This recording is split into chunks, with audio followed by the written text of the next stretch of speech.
హైదరాబాద్ లో కన్సల్టేషన్ మరియు 3500 రూపాయల colour Doppler test Avis hospitals లో ఉచితంగా పొందండి. నమస్తే రమగారు. నమస్తే జయ. రమగారు, మనకి శరన్నవరాత్రులతో పాటుగా మనకి ఇక్కడ తెలంగాణలో బతుకమ్మ పండుగ అంగరంగ వైభవంగా జరుగుతూ ఉంటుంది. చక్కగా కోడళ్ళు చూడాలి, మహిళలందరూ కూడా గుమిగూడి చక్కగా బతుకమ్మ ఆడి పాడి భలే సందడి చేస్తారండి. అందరం కలిసి చేసుకునే పండుగలు బతుకమ్మ ఒకటి కదా రమగారు. ఎవరి గోల బాళ్ళదిగా ఉంటుంది. ఓ పక్కనేమో దేవీ నవరాత్రులు హడావిడి నడిచిపోతుంటుంది గుళ్ళలో, ఇంకో పక్కనేమో బతుకమ్మ సంబరాలు నడుస్తూ ఉంటాయి. ఈ రోజుల్లోనే కార్తీకానికి ముందు వచ్చే అమావాస్యకి దీపావళి పండగ చేసుకుంటాం. ఇంకా ఏ అమావాస్యకి మనం ఏ పండగ చెయ్యం. అవును కదా. ఇప్పుడు వచ్చేది మహాలయ అమావాస్య, పెద్దల అమావాస్య అంటారు, పెత్తరామాస దాని పేరు. అది పితృ అమావాస్య. ఈ పితృపక్షాలలో వచ్చే అమావాస్య రోజునే బతుకమ్మ పండగ మొదలు పెడతారు. ఒక చిత్రమైన విషయం చూడు. అవునండి. దేవీ నవరాత్రులు పాడ్యం నుంచి స్టార్ట్ చేస్తే ఒకరోజు ముందే బతుకమ్మ పండగ మొదలు పెడతారు. ఈ బతుకమ్మ ఏంటంటే దేవీ నవరాత్రులు సమంత్రకమైన ఆరాధన. ఒక సాకార రూపిగా నిరాకార రూపైన అమ్మవారిని విగ్రహ రూపంలోనో ప్రతిమా స్వరూపంలోనో ఒక స్వరూపం వెలయించుకుని ఏ రోజుకు ఆ రోజు పూజ చేస్తామా మనం. అదే కదా. అవునండి. అన్ని చోట్ల మొత్తం భారతదేశంతో అన్ని పక్కల సౌత్ ఇండియాలో విశేషంగా, నార్త్ ఇండియాలో ఇంకో స్వరూపం చిత్రంగా వాళ్ళు ప్రతిమలు తయారు చేసుకుంటారు. చాలా అద్భుతంగా జరుగుతుంది. అదే రోజుల్లో చేయబడేటువంటి బతుకమ్మ నిరాకార స్వరూపిణి అయిన ప్రకృతిని, స్వరూపం లేదు, ఆకారం లేదు శక్తికి, కానీ ప్రకృతిలో ఉన్న ప్రతి స్వరూపంలోనూ ఆమె యొక్క శక్తే కనపడుతుంది. అవును. ప్రకృతి వరంగా లభించేటువంటి పువ్వులతోటి ఆమెకు ఒక ఆకారాన్ని కల్పించి ఏ మంత్రము ఏ విశేష ఆరాధన లేకుండా ఆటపాటలతోటి ప్రకృతిని ఆరాధించటమే బతుకమ్మ పండుగ. పువ్వులు అంతే అంతే ప్రకృతి మనకిచ్చినది. ఇప్పుడు చూడు, మానవ శరీరం మనము వాళ్ళు పుడతాం, ఏదో అట్లా అట్లా అట్లా అట్లా ఏదో చేస్తాం, ఎంత ఆట ఆడతామో చివరికి వెళ్ళిపోతాం. దీనికి ఒక సమయం పెద్దది ఉంది.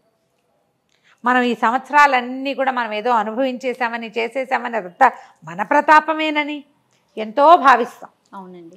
చెట్టు చేమ పువ్వు కాయ కాస్తాయా అవేం భావించవు.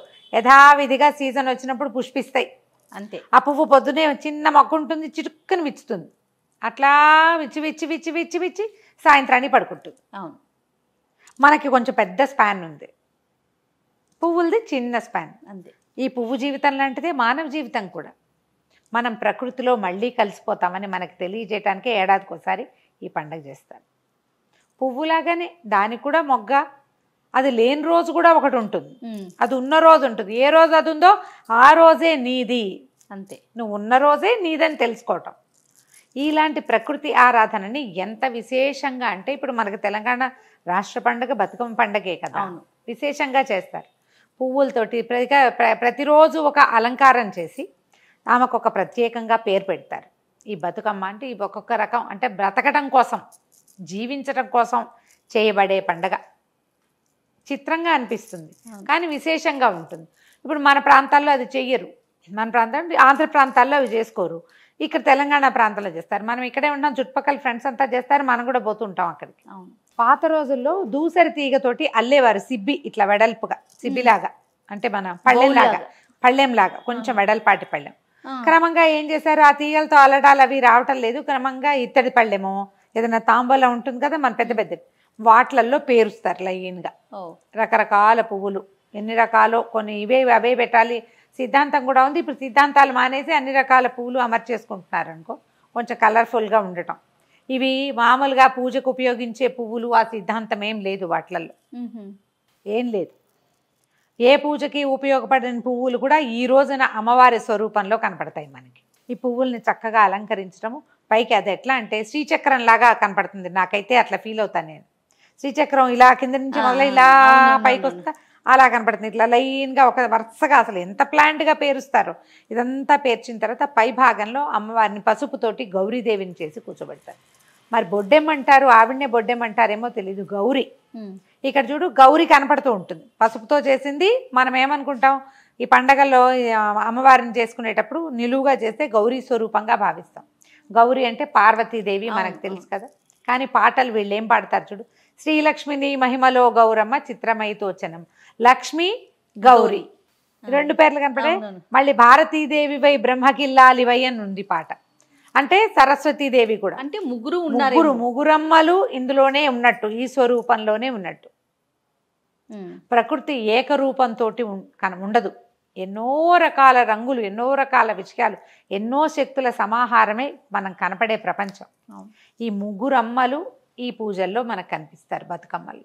ఎంత విశేషంగా కనపడుతుంది, అద్భుతం కదా. అయితేనట ఈ మన కొన్ని ప్రాంతాల పూర్వకాలం అలా చేసేవాళ్ళేమో భాద్రపదంలోనే, అంటే బహుళ పంచమి నాడో షష్ఠి నాడోనే బొడ్డెమ్మని పెట్టేవారట ఇది వరకు. మరి ఇప్పుడు ఏ ప్రాంతాల్లో అయినా పెడుతున్నారో లేదు.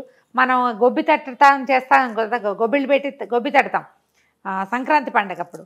అట్లా గౌరమ్మని చేసి చిన్నపిల్లలంతా ఆవిడ చుట్టూతా చేరి పాటలు పాడడం అనేది ఉండేదట ఇది వరకు. ఇప్పుడు ఎవరు ముందు చేస్తున్నట్టు కనపడదు. అది మహాలయ పక్షాలని ఇప్పుడు చేయటం లేదేమో మరి. మహాలయ పక్షాల్లోనే చేసేవారట మొదట్లో. అక్కడి నుంచి మొదలు పెట్టేవాళ్ళు. ఆ రోజున గొబ్బి తట్టడం అంటే ఇలా బొడ్డెమ్మ చుట్టూతా పాటలు పాడుతూ నాట్యం చేయటం ఉండేదట. క్రమంగా ఇప్పుడు మనం అన్ని చోట్ల మహాలయ అమావాస్య నాడే కనపడుతుంది. పెద్దరమావాస్య రోజునే ఇది కనిపిస్తుంది. రోజుకొకటి. ఆ రోజున ఎంగిలి పూల బతుకమ్మ, సద్దుల బతుకమ్మని, తర్వాత వెన్నముద్దల బతుకమ్మని, రోజుకొక అలంకారం చేయటం, రోజుకొక రకపు నివేదన చేసుకోవటం, వాళ్ళ పద్ధతుల ప్రకారం శాఖ కూర చేసి పెట్టడం, కూర అన్నము నివేదన చేయటము. తర్వాత అందరూ కలిసి వెళ్ళి ఒక చోట అమ్మవారికి ఆమె ఆరాధనలో భాగంగా పాటలు పాడుతూ చప్పట్లు జరుస్తారు, పాటలు పాడతారు, నాట్యం చేస్తారు అందరూ కలిసి. ఆడవాళ్ల పండుగగానే హెచ్చుగా కనిపిస్తుంది. మగవాళ్ళు ఎవరు అందులో పాలు పంచుకుంటున్నట్టుగా కనిపించదు. సంతోషంగా అందరూ కోలాహలం. ఇది ఒక సోషల్ పండుగ అనుకో, అందరం కలిసి చేసుకునేది. మన ఇంట్లో మనం బతుకమ్మని చేసుకుని మన ఇంట్లో మనం పెట్టుకునేది కాదు. శరన్నవరాత్రులు ఎవరి పూజ వాళ్ళది. అవును కదా, అందరం కలిసి బతుకమ్మ అందరూ పబ్లిక్ అంతా కలిసి సోషల్గా చేసుకునే పండుగ.